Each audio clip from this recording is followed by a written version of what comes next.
ஆண்டவர் ரொம்ப நல்லவர். இன்றைக்கும் நம்முடைய வாழ்க்கைக்கு அவர் போதுமானவராக இருக்கிறார். நம்முடைய வாழ்க்கையில் எது இருந்தாலும் இல்லைனாலும் ஆண்டவர் இருக்கிறார். அவருடைய வார்த்தை பிரசன்னமாக இருக்கிறது. அந்த வார்த்தை நம்மளுக்கு போதுமானதாய், வெற்றி சிறக்கிற வார்த்தையாய், சுகம் அளிக்கிற வார்த்தையாய் இருக்குது. இன்றைக்கும் அந்த வார்த்தை நம்மளுக்கு எல்லா விதத்திலும் உதவி செய்யும். அந்த வார்த்தையை பிடித்து கொள்கிற யாவருக்கும் கர்த்தர் தம்முடைய வல்லமையையும் தம்முடைய அற்புதத்தையும் செய்கிறவராயிருக்கிறார். இன்றைக்கும் தேவனுடைய வார்த்தை உங்களை வழிநடத்தி செல்லும். ஏசாயா 59ஆம் அதிகாரம் 19ஆம் வசனத்தில் இப்படி படிக்கிறோம். அப்பொழுது சூரியன் அஸ்தமிக்கும் திசை தொடங்கி கர்த்தரின் நாமத்துக்கும், சூரியன் உதிக்கும் திசை தொடங்கி அவருடைய மகிமைக்கும் பயப்படுவார்கள். வெள்ளம் போல் சத்துரு வரும்போது கர்த்தருடைய ஆவியானவர் அவனுக்கு விரோதமாய் கொடியேற்றுவார். இந்த உலகத்தில் எல்லோரும் பிரச்சனையை பார்க்கிறார்கள். எல்லோருக்கும் சவால் இருக்குது. எல்லோரும் வியாதிகளையும் எல்லா பிரச்சனைகளையும் எல்லா சூழ்நிலைகளையும் மேற்கொண்டு கொண்டே இருக்கிறார்கள்.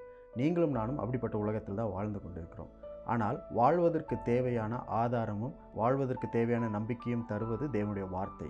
கர்த்தருக்கு பயப்பட்டு அவருடைய வழிகளில் நடக்கிற அவருடைய பிள்ளைகளுக்கு தேவன் வெற்றியை தருகிறார். வெள்ளம் போல சத்துரு வரும்பொழுது ஆவியானவர் நமக்காய் கொடியேற்றுகிறவராக இருக்கிறார். அப்படின்னா என்ன அர்த்தம்னா, வெள்ளம் போல பிரச்சனைகள் நம்முடைய வாழ்க்கையில் நம்ம பார்க்கும் பொழுது இந்த உலகத்தில் இருக்கிற மக்கள் எந்த விதமான அப்ரோச் எடுப்பாங்கன்னா, ஒன்றா அந்த பிரச்சனையில் நீந்தி நம்ம ஜெயிக்கணும், இல்லைன்னா அந்த பிரச்சனையில் மூழ்கி நம்ம மடிந்து விடுவோம் அப்படின்ற 2 நிலை தான் எடுப்பார்கள்.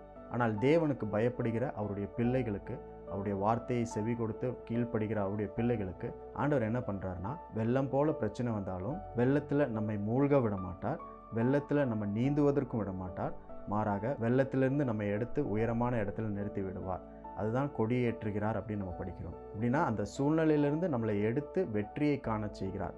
அப்போது வெள்ளம் நம்மளுக்கு வரும் பொழுது வெற்றியும் நம்மளுக்கு வருகிறது அப்படின்னு அர்த்தம். அந்த வெள்ளத்தை நம்முடைய பலத்தினால, நம்முடைய எஃபர்ட்ஸ்னால நம்ம மேற்கொள்ள முடியாது. ஆனால் தேவனுக்கு நாம் பயப்படும் பொழுது, அவருடைய வார்த்தையின்படி நடக்கும் பொழுது அவரே நம்மளுக்கு வெற்றியை தருகிறார். அவரே அந்த பிரச்சனையிலிருந்து நம்மளை வெளியே கொண்டு வருகிறார்.